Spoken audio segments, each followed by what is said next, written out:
particular analogy that we'll use um, right now, and that is this whole idea of a coiled snake in a misty road. Because we realized what's really, really important is the motivation to engage. So this whole line of videos is about the instructions of using this protocol, but we realized we needed to add this one to help people to engage with this. And so another way, besides my own personal story, to help you to engage, we can use an analogy. In order for this to really help you engage, though, just take a breath, relax your body, because I really want you to imagine this is happening to you and bring up all the feelings associated with it. Okay. And I promise I'm not going to bring up a trauma or anything like that. It's an analogy. Okay. So the analogy is you're trying to get home on a narrow road with jungle on either side of you, and there's a coiled snake. You see what's a coiled snake, what you'd interpret as a coiled snake, right in the middle of the road. It's alive and it's coiled. But you're not quite sure because there's mist there. It's a misty, like say the whole week you saw in the forecast was supposed to be misty. And so it's a little bit foggy. So you could sort of see it, but you're not quite sure. Okay. And so, first of all, imagine you're like terrified of snakes. And so when you're walking home, you really want to get home, you see this snake. So imagine that, the feelings that would come up. A little bit of anxiety, maybe even a little bit of terror, right? And you can sort of think, and now you're thinking it's a snake, but but you also realize intellectually, I can't quite see it. It looks like a coiled snake. I know what they look like, but it's really misty and stuff. So the difficulty, though, is this. You've been raised all your life to believe, because everybody else is doing it, that the answer is we have to deal with the snake. We have to deal with the snake somehow. Other people, you're looking around and other people have said, yeah, I had the same problem with a misty day with this coiled snake and all, and I had to deal with the snake. And so the snake, in this analogy, the snake is your thinking, is your thoughts. There are certain thoughts that are really scary to you, like losing a loved one, losing a job, losing your family, um, just something happening to you where you're out of control. And it's usually something that makes you so emotional. You're scared of losing something lots of times. And a lot of times with people's thoughts, when they are emotional like this, they'll say, I don't want to think about it. I don't want to talk about it. I don't want to think about it. You ever say this to yourself or ever have anybody say that to you? I don't want to talk about it. So, because they don't want to go there with their thinking because there's no solution to it from them. Okay, so the snake is the thoughts. The mist is your emotions. Okay, and it clouds over. You sort of think that that's the problem is this snake, but the mist sort of really clouds over what's going on. And for all your life, the way you were raised and what everybody else is doing around you, they're all dealing with the snake. So you hire people even to help you with the snake. We have to see if the snake is alive. We have to see if the snake is dangerous. Da, da, da, da. So they'll say things like, throw a rock at the snake, poke the snake to see if it's alive. And if you're terrified of snakes, sometimes you can do it. Sometimes you can't. You may even hit the snake with a rock and it doesn't move, but you're still terrified of snakes and you're scared that maybe this is a snake that doesn't react to being probed with a stick and have a rock being thrown at it. You'll have somebody tell you, let's make a rope and a net and throw a net over it with these twigs and leaves and stuff. And it takes you all this time to do that, hours to make this thing, this net, and you throw it over this thing. It still doesn't move, but you're still terrified to find out because you're thinking, what if this thing is just coiled, still alive, fooling me by not moving, and it's going to dart out. And I can't go around it because the road is narrow enough and it can dart out and get me. And I don't want to go back into the jungle because I don't know what's down there in the jungle and it's misty. And so this is the only way to get home. And home to you is lasting peace. Home to you is this relief, this emotional stability where you know you'll never have to feel this way again about a snake in the middle of the road because you're at home and you feel this inner security and imperturbable peace at home. So that's what you're trying to get to, right? So again, the snake is the thoughts, the mist is the emotions, and home is this sense of lasting peace and contentment and fulfillment in your life. Okay. So, but again, conventional thinking, traditional thinking, the way you were raised was always about this dealing with the snake. And now it's taken like hours. You're stuck there on the road, a lot of times due to fear, because even though you've done all these things that people tell you to deal with, the thoughts or that snake is not helping you to relax because you are terrified of going there and it could just be wrong. And you don't want to take that chance and you're still stuck there. And then someone tells you, well, deal with the mist. There's this thing called meditation. There's this thing called prayer. There's this, yoga. There's things that are more spiritual in nature, you could say. And that deals with the mist, also the emotions. And you do that, but then you find that it's too slow because it amounts to no more than trying to blow the mist away with your own breath. You're doing it, and it's sort of working, but you realize, like, I can't keep doing it this way. I mean, I was listening to one meditational teacher. He said he was able to get to this point where his ego doesn't bother him, his thoughts don't bother him, but he calculated that it would take, on average, each person 5,000 hours of meditation to do it. 5,000 hours. When I calculated that out, that was like a full-time job for like 4 to 5 years. Who has time for that? And when you even hear it, would you even want to do it? That's why so many people don't do it, because they're like, this is going to take too long. It's just going to be taking too long. So there are ways to not have to deal with the snake, to deal with the mist, but when maybe you've tried them out like I did. Meditation, yoga, stuff like that, spiritual retreats, journaling, all this stuff you're trying. But it's taking too long and it doesn't seem, and then sometimes as soon as you clear some of the mist, it comes right back. That was what was happening with me. The emotions came right back. I'm stuck on the same problem. So now I'm getting desperate. It's been a few days, but I know this mist is going to be around there for a long time, according to the forecast. And now I'm getting desperate. And I'll admit, that's the best space to be in for this. To be desperate to a certain degree. Because desperation may give you a way to think outside of the box. It'll make you motivationally think outside of the box. And to think everything of what I've been told, well-intending people, and some of these things worked a little bit and gave me some relief, ultimately wasn't working. So really imagine this, that you've tried all this stuff. It's now been like 3 days. You've had to sleep on the road. Your home is sort of like right there, a few hundred yards away. You can sort of get there and stuff, and, but now you're just getting tired, fatigued, desperate, even scared, angry. Imagine all the feelings that would come up if you're stuck on the road like that, knowing that you were that close, but the mist is going to be there and you've been now there for 3 days.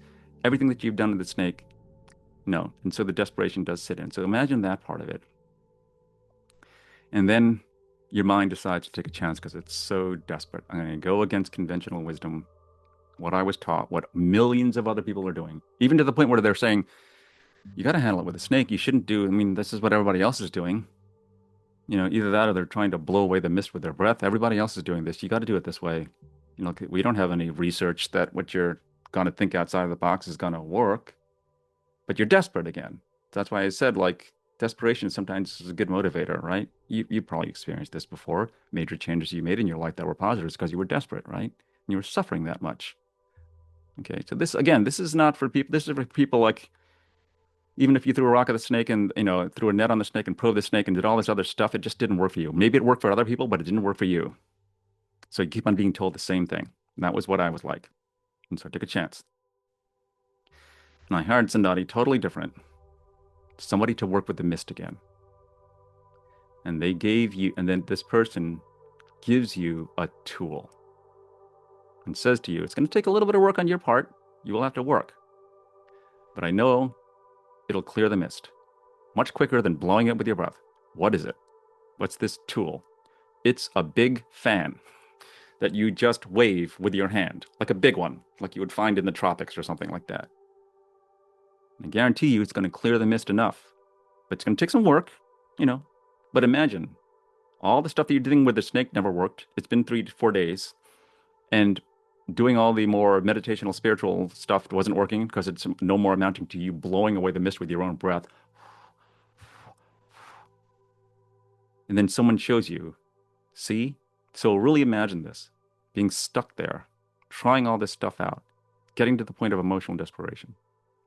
Then someone shows you a simple tool like this, says you have to do a little bit of work, and then you try it, and it works. And then you realize the snake, when you get to it, because you fanned the mist out of the way, was dead. It was dead. It doesn't have any life in it. It is coiled, but it's dead. So that's like your thoughts. They're not as scary as they were when there's no oomph in it, no life in it, no emotional intensity in it.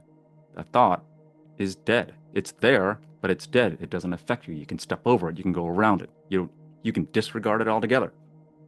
Right? So the fan clearing the mist does that for you. And you realize this tool is great. Oh my goodness. Why? Here's how great it is. Because another person who did all this stuff working with the snakes, different kinds of thinking and stuff like that, and it worked, and they were able to see, and they went through the mist and got over the snake. There are people like that. But then they come upon a shape that looks to them like a sleeping tiger. And they're scared to death of tigers. And now they know that doing all the things they did with the snake, throwing rocks at it and probing it, they're not going to do that with a tiger if it's sleeping. So now they're stuck. But the same thing, it's a dead tiger. It's not a sleeping tiger. It's not alive and sleeping. It's dead. But that person, where all that stuff worked with the snake, is not going to work with this. So they're stuck there now too. Right? But now you have this other tool. Clears the mist quickly. It clears it. And now you know I can come upon any kind of sleeping, thing that I thought was something and clear it really quick to see what it is. I could think it's another snake. It's a tree branch. I could think it's a sleeping tiger. It's a dead tiger. Anything. Now you can come upon it and see it clearly for what it is, and it emotionally doesn't affect you or make you feel fear. So imagine that somebody shows you something, then you using it. You were stuck there for 3 days, and now using this tool, you get home in 30 minutes. Simply because of this tool. Imagine the relief after all that desperation. You get home in 30 minutes. Now, knowing that you have this tool with you. And not only that, you're not scared of the mist or anything in the road unless, because you can see it now. You can see it for what it is. You can take the proper precautions. Yes, you may come upon something, and yes, it's not good to be around it, but you can take the proper precautions now because the mist is clear. You have this clearing device. So the clearing device, again, it's your emotions that's clouding everything because they're too thick, they're too intense. But now you always have this tool. Once you learn how to use it, you can go in and out of your house, always be clear on what you're seeing so you know whether to take proper precautions or know if you can disregard it. And imagine all your life and everybody around you is always just trying to work with that form of thought. And you're looking around and you're even telling people, I have this thing called a fan. And everybody else is like, well, we were taught to do it this way, and I don't know. I've never seen that thing before. But look what's happening to us all. And that's why I said this is a road less traveled. Not many people do this. Even I met and asked, people who've either been to therapy or been therapists, and they've never seen a tool like this because it works directly with the emotions and it works quickly. Again, stuck on the road for 3 days trying everything with this snake because you're so terrified. Even if somebody told you, like we took a drone and flew in there and saw that the snake was dead, you can step over it, man. But you're still like terrified, and you're still like, that's when you know you have an emotional problem. The mist is still too thick, and that's when you realize it's actually not if the snake is alive or dead. It's the mist. The thickness of the mist is actually the problem. That's when I know a person possibly has been through a trauma. They're being told the answer intellectually, but the intellectual answer doesn't make up for the emotions. It doesn't clear the mist and stuff. And so imagine that everybody's doing it. You've been taught this all your life. Now you're stuck on the road for 4 days, and then somebody gives you this tool and you get home in 30 minutes. Think of the relief. That's what it's like. That's the best way, because I want to bring you through this journey emotionally for you to really at least try it and engage with it and understand it better. Because maybe one day your son will go out there and say, Dad, I'm scared of the mist. And everybody is doing this thing with the snake, and they're not telling me any other way to resolve this thing but deal with the snake. I don't know what to do. Son, I made a fan for you. I'll teach you how to use it. Maybe you might need to do that because you'll see that your son is paralyzed, not being able to leave the house. And you might want to help them out. You know, and eventually, maybe, maybe not, but it won't matter. Other people will use fans, but it won't matter. You know you have yours and you know how to do it. And you know, and you feel in your heart of hearts that you can teach people that you love to do this.